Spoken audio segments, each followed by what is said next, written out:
Tulimatala-Samoa Entertainment TV mai Samoa le nei fo ia sofo ai mai so tapo inga tama matina matua te lava mo mai ai tato fasalonga le nei tulapo Amerika, New Zealand, Australia, Tutuila, Samoa nei malo le soifua au sinen fa. Talo fal nei fo itaya o Samoa o fa opoponga o tala lau le tio Polinisia. E to so le luase fulu le omalanga Samoa i Amerika Samoa mo le fonolo na lima. O le atoa o Samoa i le va o le pulenga Samoa na lua. Le ai te talaloa i ai i le so le aso valu o memfa amai atai au le aso iwa o melu o lua faa. O lo ota ita ia le fionga le pale mia fia me na o mi mata afa. O le amulanga e au fia ita ita i fono le fas le minstau fatu angam whainga whaiva. La uli al mali e toa pulata i vau le watea fosi Schmidt. O le minstau ngā luenga tele wafu mumlai va lele le fionga olo a fua fitiva ai. Minister so ifua maloloina va lasi lo pit fanua tonga manga ta fito sele sele. O minister business ya la manu maleipa leota laki la mostele sio. O le fionga mulipola analosa ale molio o minister tinam tama itai manga so tai. Le sunga anga Vili Shem Leo CEO mtanga ruenga o pale miema kabineta. Peseta no mea simi o le ofisilo mtanga ruenga o le vai fafo mafata o inga pulotu o le office silum tanga ringa o pisinisi ala manuia maleipa. Dr. Seu Tawati, CEO le Scientific Research Organization Polistros, fonoti tala itupu taefu pulesili o le mtanga ringa o tiute matupe maua. A e au Christopher Hazelman, office silum tanga ringa wa onga ta longa manganu. Fui tupa i mausi manu, office silum tanga ringa o ngā ringa mfla wa inga, le sunga ai ono Dr. Alec Ekiroma, Office Silum tanga ringol soifua maloloina. Le alai sala Noah Francis Brown, o le Office Silum tanga ringol ofa natura mal siu manga. Lo au donina tili vaa, Office Silum tanga ringol tinam tamai tai. Le faoli i untoa fonoti, Office Silum tanga ringol of sota inga, matumai faona pone. Henry Tunu Popo, mai le Amfat, ma le suyo le Savali. Ile taunu wayo amalanga ile moto fianga o tutuila ile anson nafi na royasi singa matuli loa ni taunu unga o le fontanga lo na faa ale ato Samoa le na mata itua yanga inga iluma wati na efai Amerika Samoa matape na iloa ilo na talalo ia ile so ile holo alkolistu ufatasi Amerika Samoa imalai imi o mata upu tuli loa le fono ma ile tausanga taluaya o kitopa sutasi ile aso sultolu lu olu tolu. E au fiai fata wa inga o loa, ai mai sei o loa mai Samoa fa awala mai i Amerika Samoa mo le maketi tele i malo tele o Amerika. O le toe fa awau o le isi fa alinga o loa i Samoa, e pe ona fa iai le fa alinga i tutuile le asu fa asu lima o apeli la lua o lua tolu. O le si tio tūlanga o loa nga o si fa lei au Amerika Samoa. Ai o le fausio ni no fuanga fa apitoa mo tangata whainga renga mai Samoa. Tu so le iwa sulpaseno lau whainga renga o tangata. Mai Samoa lo ngā lue whalia. O le tūtau ia tina ino tūlisi Samoa, ia ngā lue whaatasi e whaasoa vanoa, e au fiai mapasese o wheo inga ia tōsina i tūlisi. Ai tūtau whamlanga inga sa whainga whaapitoa, mō tangata whainga ruenga whaavai taimi mai Samoa i tutuila, ai o whamlanga inga i le pēmita fitu aso. Ma le tele o isim ta upu leo le ato e lau liwina le fontanga mua lua olua whaa, i le so mātai ao a le ato o Samoa i tutuila. Inisio tala saunoanga te teifono o le komiti o le ie Samoa le fionga mulpolo analosa ale molio o mo le fuatanga o le ie Samoa, ma le whaalingo siapo le Don Bosco Holy sa le longa le na whaia le amtanga o le vaiaso.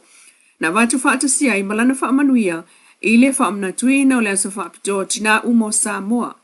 Ia sanga whaamaru sia pea o toi whaatino me sili molvi ingo le atua, ai o le manuia mo tangata uma. Sa no amul polo pol kalame ol fuatanga o le ia Samoa mal whaalingo siapo lu olua wha, o wha autu ile ia futia fuetasi mo ava no tutusa.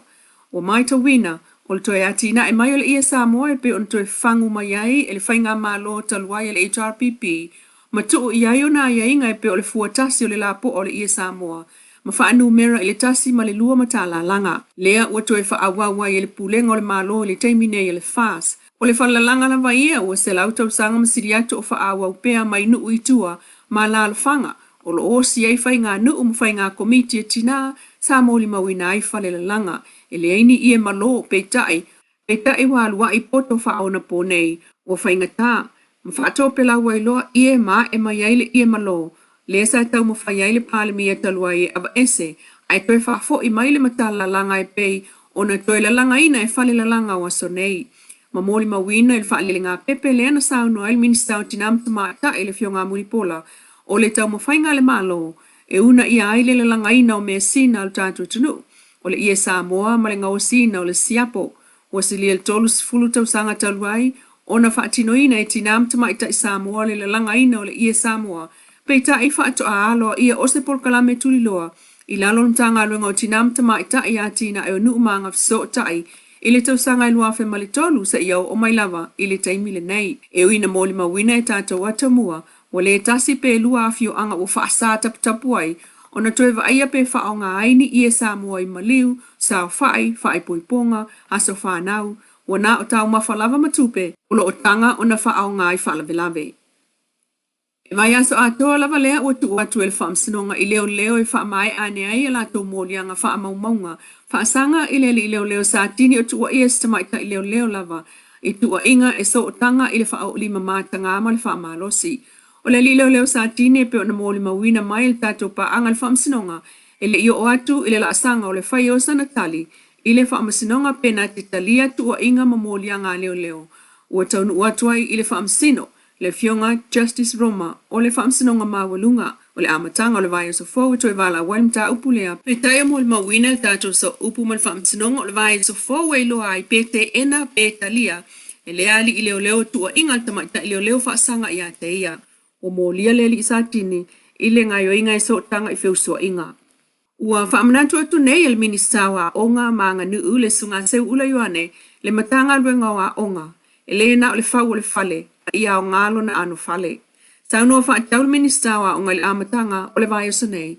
I le whale o le Imagine Science i Malifa, mō mata upua o oina tusia onga malanga o le vaenga o onga mo whaia onga, ma le vaenga a le Imagine Science. Sa no le minista lo mo miel fa la tele fa tino fa te tenga fa sai nisi e fa ma ite ele fia fa na ulem ta upu u fa ta mi lo el por kalamel nei fa tino fa alinga i tonua o nga malangolango mai ai nisi o malo mai fafo pe tai o le sile la sanga o le anga i lumol por kalame o ia ile fa le fa pitoa mo fa alinga fa sai nisi anga i mai ai fa nau fa ya o nga mo le malo le tuno na ia sa no o le fa le nei o le puna o nga fa sai nisi ma whaafetai ai el minsta, malo Australia, New Zealand, o tawala mai ili whaala poptonga tum o tele Rotary. Ma talo sia el minsta le fale malon ano fale, ia whaawau pea lo nao ngā i whanau ma whaia o ngā. Tala nao le neitu lama i lau li tio polinsia. Te tautua le nā lau Samoa Entertainment TV mai Samoa le nefo iaso, e wha moe le lofo le tua tātou tui whiro, e fo ilaso atai au se wha poponga, ai ma whaftai tuai i le Wendy's Design mai funga lei mo le whala e.